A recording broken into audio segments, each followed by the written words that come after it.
Welcome to the Mental Mastery Breakfast for Leaders. Today we will explore the situation of Hiroko. Hiroko is a Japanese who lived in the US for a long time. He studied there, he worked there, and a bit more than 20 years later he returned to Japan to become the CEO of a larger tech company, actually a tech giant, and he became the CEO of that Japanese subsidiary. In fact, this Japanese subsidiary was contributing almost half of all the profitability of that tech giant worldwide, even though they made only about 20% of the sales of the global sales volume. So you could say this subsidiary was wildly successful, and it was, at least when you look at the numbers. And when Hiroko joined, that actually further improved because Hiroko had some unique strengths.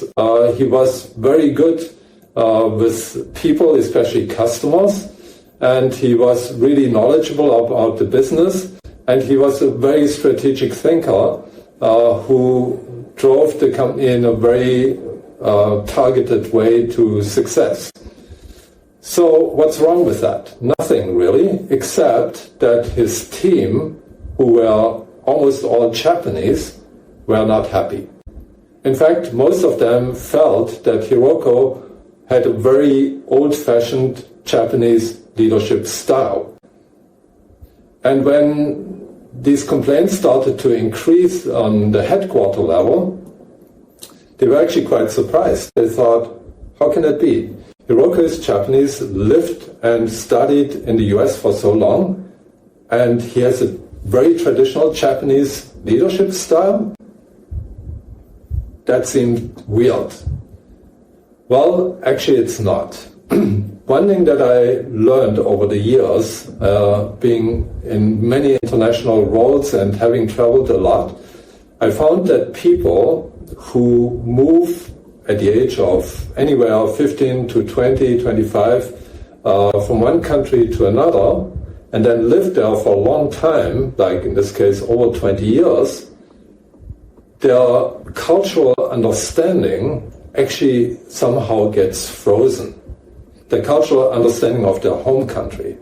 It gets frozen in time because they don't live there anymore. Yes, they may visit a few times, but they largely live somewhere else. And they actually don't notice the very gradual changes that happen in their home country.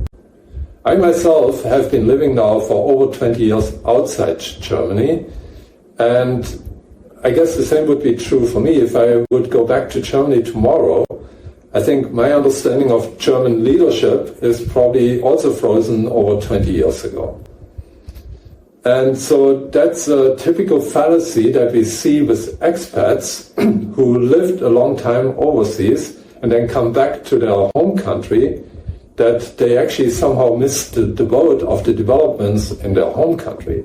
That's why that statement that his leadership style is very traditional Japanese, it started to make sense, right? And unfortunately, the leaders that were reporting to him, they didn't live abroad for 20 years. They actually experienced the changes in Japanese leadership culture over the last 20 years. And there were some quite significant changes, actually. But Hiroko didn't experience all that. And that's why he thought he operates in a proper Japanese way as he led like people were leading 20 years earlier. Of course, he was not aware of that. And so now the question is, how does the mental mastery concept play into that? When confronted with this situation, Hiroko actually became quite defensive. He said, no, I know what I'm doing, it's all good, they need to get used to that, that's how you lead in Japan, I don't know why they complain, maybe they are too westernized already, because his predecessor was actually a European, was not a Japanese. And so they just need to get used to this, to my style. So he was defensive.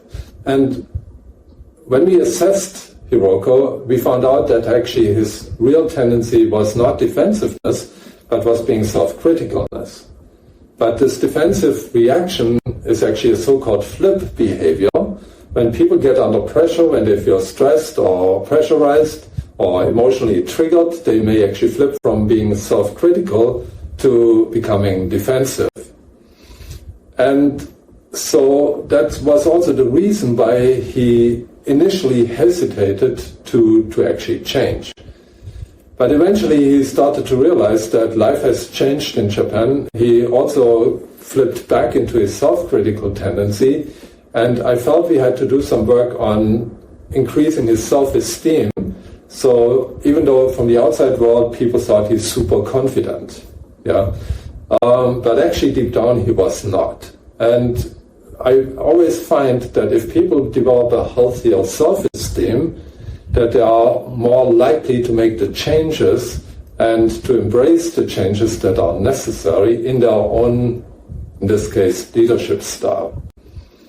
So we worked with Hiroko on that. We also looked into how can he actually adjust his leadership style to still be Japanese, but not traditional Japanese, but modern Japanese.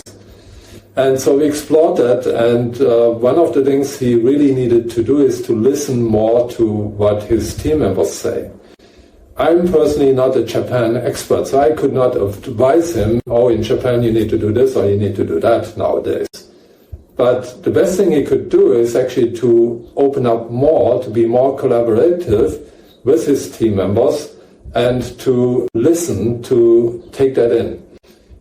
Doesn't mean he has to sacrifice his strengths. It doesn't mean he has to sacrifice the great results that the organization achieves. In fact, the opposite is true. If his leadership team is fully motivated, that's something he also realized, then he could go even further with the success of his organization. So you could say that was a case of a Japanese being more Japanese than the Japanese. Long story short, living abroad for a long time risks that your cultural understanding gets frozen. Having a healthy self-esteem helps to embrace changes in a healthy way. And the mental mastery model was also useful to achieve that in a relatively short time. And finally, the results were that the team was actually more happy, more engaged, and that they could achieve even better results in a very sustainable way. If you found this episode of Mental Mastery Breakfast for Leaders useful or interesting, don't forget to hit subscribe if you haven't done that. Hit the like button and let me know what you think about this. Have you ever experienced living abroad for a longer period of time and then that your cultural understanding was frozen in the past? Curious to hear your stories. I will respond to all of them. Thank you very much and looking forward to see you in our next Mental Mastery Breakfast for Leaders.